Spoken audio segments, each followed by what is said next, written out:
Major League Baseball just did something I thought they'd never do. They have integrated Negro League statistics into their all-time record books, and it's got some people feeling big mad because this is not your brothers, your fathers, your uncles, your grandfathers, your great-grands, your godfathers' record books anymore. There are multiple Negro League players that are now sitting atop or near the top of all major offensive categories. Let's talk about it. First, let's start with why now? Why now in 2024 are we now getting statistics being included from literally 100 years ago? Well, this was an initiative that started back in 2020. You remember that year. That was one of the years where people of a certain hues, issues, and concerns were, for a brief amount of time, actually listened to. This initiative is one of the fruit that is born from that labor because MLB scoured over 2,300 Negro League player statistics to compile that data, extrapolate what's valid, extrapolate what's not, and now we have a whole new top 10. And I am introducing you to who is, quite honestly, the greatest hitter in the history of baseball. This is Josh Gibson. Welcome. I've been expecting you. We're going to go down all the great statistics of the one Josh Gibson. He was a catcher, outfielder, and first baseman. This guy was called the Black Babe Ruth in his time. Now, if you know, you know, but we know Babe Ruth isn't really, he's more akin to Josh Gibson than people like to admit. But at one point in time, Babe Ruth was the white Josh Gibson, and Josh Gibson was the black Babe Ruth. But these two dudes dominated in terms of they were the first to really show the prowess of power in the game of baseball. It wasn't slap hitting. It wasn't singles upon singles. It was, I'm hitting the ball out of the stadium, which Josh Gibson routinely has done by all accounts. Now you go down the statistics here. You see 166 home runs, over 2,100 at-bats, 800 hits, and you see the RBIs and the runs. But again, this is just a small sliver of what they could actually confirm when it comes to Josh Gibson's data. And I hope that someday the names of Satchel Paige and Josh Gibson in some way can be added as a symbol of the great Negro players that are not here only because they were not given a chance. Your record books are forever changed. And let's go right to how MLB has it. MLB sitting atop the all-time totals. Okay, all-time totals in slugging. It is now Josh Gibson. Sitting atop of average all-time. It is now Josh Gibson. Let's go to OPS. Sitting atop OPS all time, it is now Josh Gibson.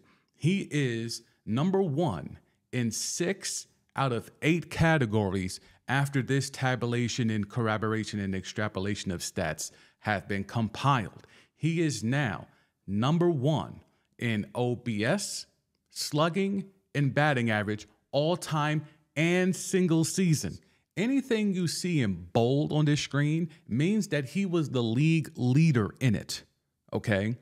So we can start from 1933 at the early age of 21. Look at how many things are in bold here across the board. All these things are in bold.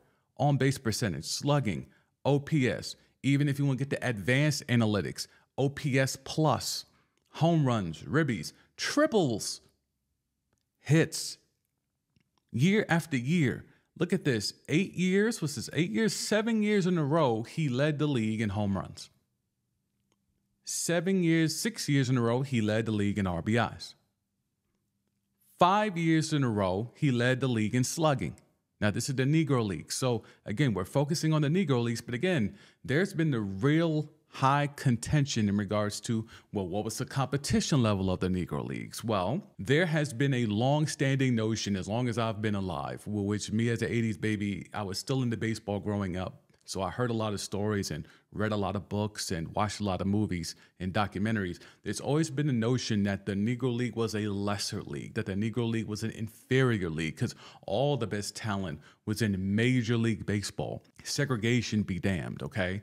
Well, now, if you really want to go back and parse those numbers and see what the truth of the matter is, this league was probably better than the major leagues because the minute integration happened, the minute that Jackie Robinson crossed the color barrier, and played for the Brooklyn Dodgers, 11 of the next 14 National League MVPs were black. Let's run that back. So the minute integration happened, the minute that black players were allowed to play amongst the whites in Major League Baseball, 11 of the next 14 MVPs were black. So now you're telling me they were dominant in the inferior league, in the Negro leagues, but yet the minute they stepped onto the diamond with white players, they dominated to the point of where they had 11 of the next 14 MVPs? Which league was truly inferior? When you look at the exhibitions that the Negro League teams had against Major League Baseball teams, it's sort of a battle for who's the best. They went back and tabulated all the data from that time for those exhibitions. So this is all black teams and some brown mixed in against all white teams from Major League Baseball. And this is over 500 games, over 50 years. Their Negro Leagues have a winning record. And not only do they have a winning record, they're over 30 games, 500 against Major League Baseball. That should not be forgotten. Because of the importance of this initiative, you see Major League Baseball really get behind trying to push the notion that we are trying to acknowledge the Negro Leagues. We're trying to make amends. And this is a quote from their own thing: correct a long due oversight.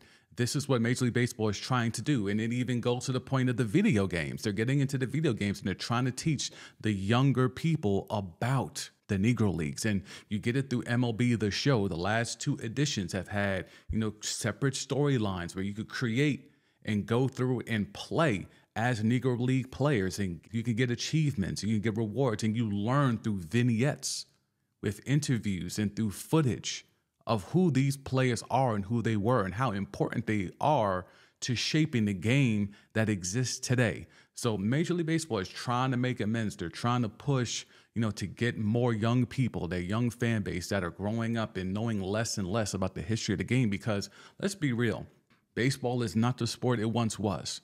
The impact isn't the same, but the recognition, the fact that it happened, the fact that for all eternity from here on out, maybe not in real time and not even 100 years after, but from this day forward on out, you will see Josh Gibson at the top of 6 out of 8 categories. You will see 5 Negro League players in the top 10 of batting average all time. That's a thing that actually happens. So for future generations, whether it still remains a regional sport or it gets back to being the national pastime, those names will be there. Their descendants, the Negro League players' descendants, have been fighting for this. And they have accomplished a huge win. Even though baseball might not be of the big 3 anymore, it doesn't matter. It is still an important thing. And to know that Josh Gibson finally has the recognition, he can finally stop being called the Black Babe Ruth. Because maybe, kinda, sorta, was better than Babe Ruth, and quite possibly, and I'll even say it, is the greatest hitter in the history of Major League Baseball.